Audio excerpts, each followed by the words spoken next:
कहते हैं जब औरत जानबूझकर किसी गलत रास्ते पर चल रही है तो उसे रोक पाना किसी की बस की बात नहीं होता, लेकिन इंसान जिस तरह कर्म करता है उसको सेम वैसा ही फल मिल जाता है। आज की घटना में सेम ऐसा ही कुछ हो गया, जिस वजह से ना सिर्फ एक व्यक्ति इस दुनिया को छोड़ के हमेशा हमेशा के लिए चला जाता है, बल्कि उसी के पीछे कई लोगों का ज़िंदगी भी तबाह हो जाता है।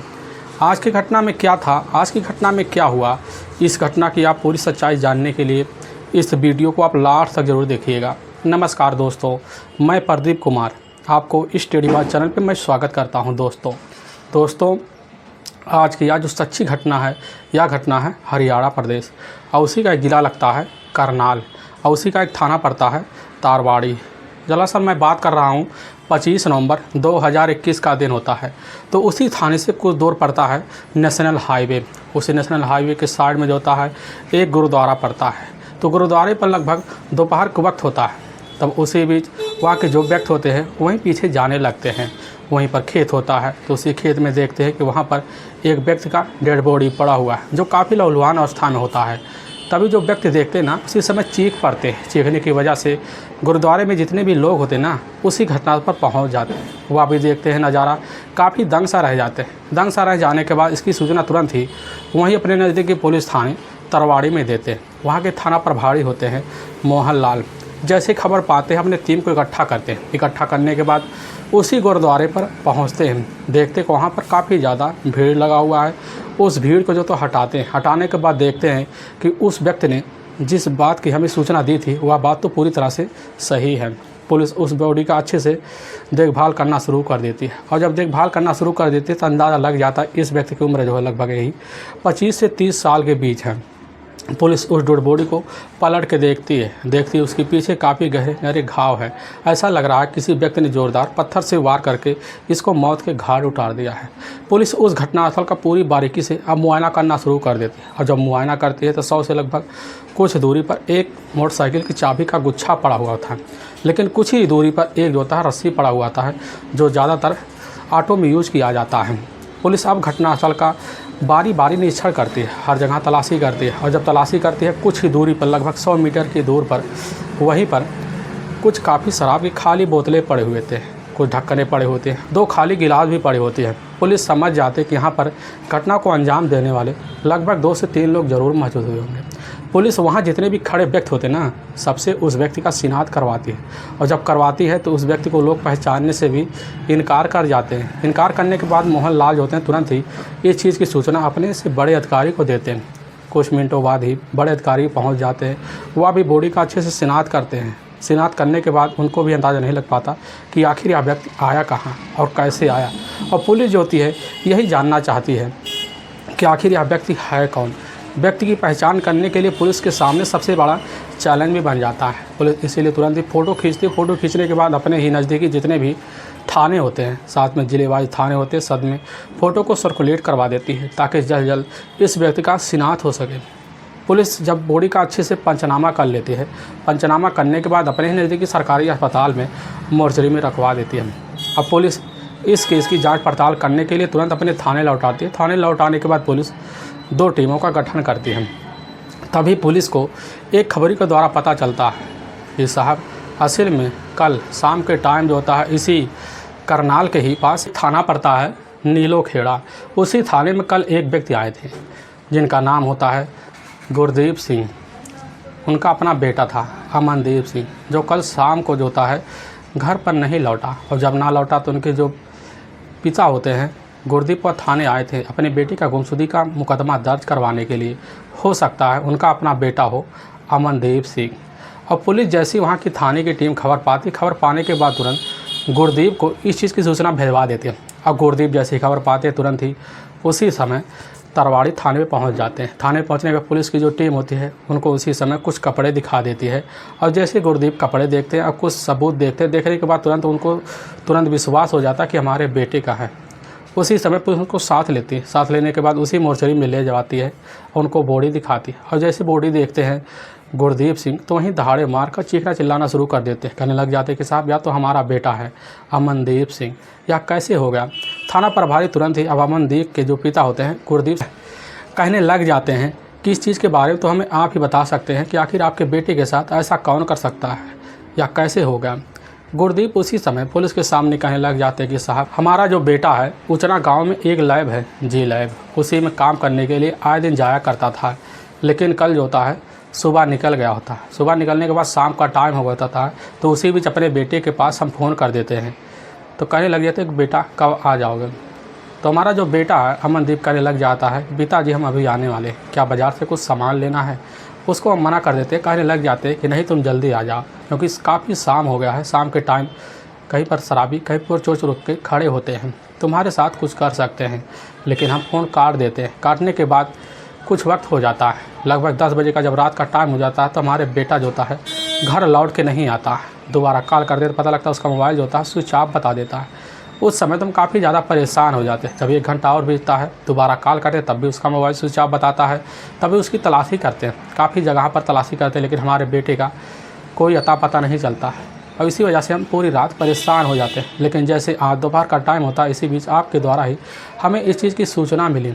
थाना प्रभारी जो होते हैं अब गुरदीप सिंह से कुछ पूछताछ करते हैं। पूछताछ करने के बाद कहने लग जाते हैं क्या आपको किसी के ऊपर शंका हो रहा है। गुरदीप सिंह कहने लग जाते कि साहब हमें किसी के ऊपर कोई शंका नहीं है। हमारा बेटा एक सीधा साधा था, अपने काम से मतलब रखता था।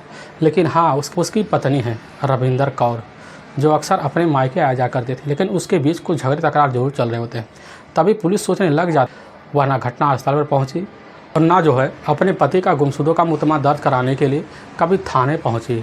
पुलिस को इसी बात की तुरंत शंका हो जाती है। शंका होने के बाद पुलिस सोचने लग जाती है कि आखिर घटना वाले दिन जो होता है जब यह कांड हुआ, तो उसकी उस समय पत्नी कहाँ रही होगी। पुलिस उसी समय एक टीम बैठा लेती है, और जब बैठा लेती है सबसे पहले जो नज़र होता है जाकर अमनदीप कौर की जो पत्नी होती है रविंदर कौर के ऊपर टेक जाता है कि हो ना हो रविंदर कौर का ज़रूर कुछ ना कुछ इसमें हाथ होगा, क्योंकि पति पत्नी के बीच झगड़े जब होते हैं ना, मनमुटाव ज़रूर आगे बढ़ जाते हैं।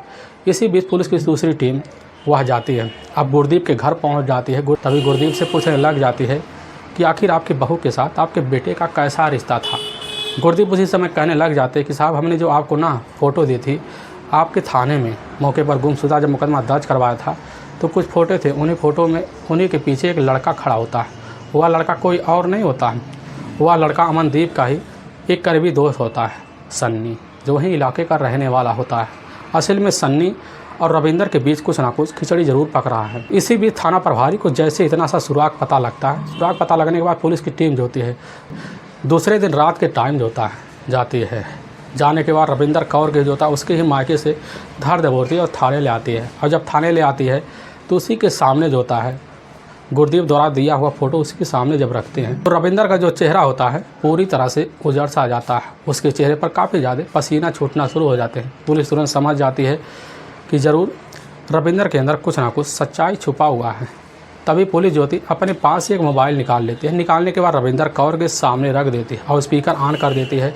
ऑन करती है तो उसी समय एक कांस्टेबल का फ़ोन भी आ जाता है, और वही कांस्टेबल का फ़ोन जैसे ही स्पीकर पर डालती है तो कांस्टेबल उसी समय कहने लग जाते हैं कि साहब एक जो फ़ोटो आपके पास था ना, जिसमें रविंदर कौर और साथ में अमनदीप कौर, उसी के बीच में जो व्यक्ति खड़ा था और साथ में उसका एक दोस्त होता है कुणाल, हमने सनी और साथ में कुणाल को अपने कस्टडी में ले लिया, क्योंकि उस समय वो भागने के फिराक में थे।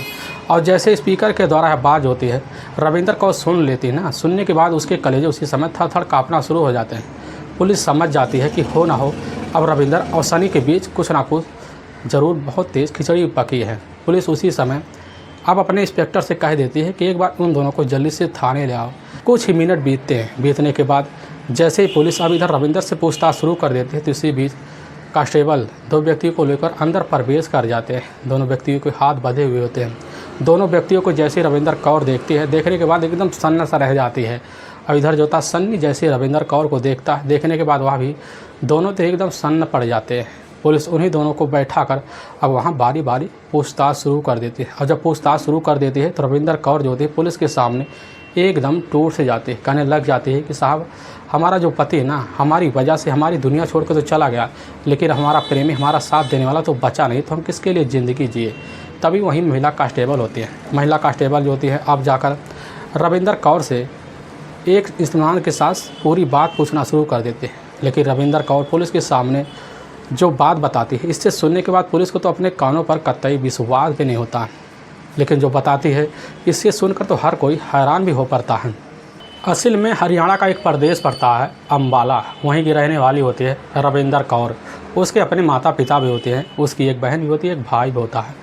रविंदर कौर जो होती है देखने में उस समय काफ़ी खूबसूरत भी और चंचल भी थी। उसकी खूबसूरती को चर्चे थे उसके इलाके में पूरी तरह से गूंज भी रहे होते हैं। और इसी गूंजने के बीच जब रविंदर अपनी जवानी की दलील पर पहुँचती है तो उसकी मुलाकात जो होता है उसी समय कॉलेज की पढ़ाई के दौरान एक लड़के से होती है जिसका नाम होता है सन्नी।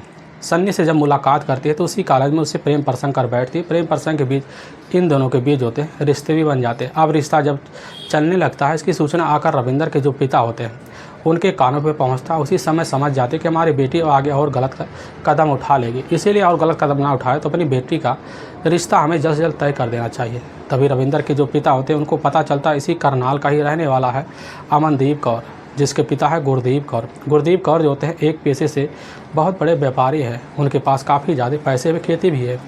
अब जैसे ही पता पाते हैं उसी समय रविंदर कौर की शादी साल 2016 में अमनदीप के साथ कर देते हैं। करने के बाद अमनदीप के पास जो होती है अब जाकर रविंदर कौर रहना शुरू कर देती है। अमनदीप भी रविंदर कौर को पाकर काफ़ी खुशीमय जीवन समझना शुरू कर देता और समझने भी लगता। इन दोनों का ज़िंदगी जो होता है धीरे धीरे बीतना शुरू हो जाता है। तभी इसी बीच अमनदीप जो होता अपने लैब के लिए सुबह के टाइम निकल जाता तो शाम को घर लौट पाता। और इसी बीच यही सिलसिला जो होता है अमनदीप और रविंदर कौर के बीच धीरे धीरे चलना शुरू हो जाता है और चलने भी लग जाता है। लेकिन जब दोपहर का टाइम होता है उसी बीच रविंदर कौर जो होती है अपने पति अमनदीप के बगैर अपनी ज़िंदगी दिन में काफ़ी बेतुका समझना शुरू कर देती है। तभी उसको ध्यान आता अपने पुराने प्रेमी सनी का।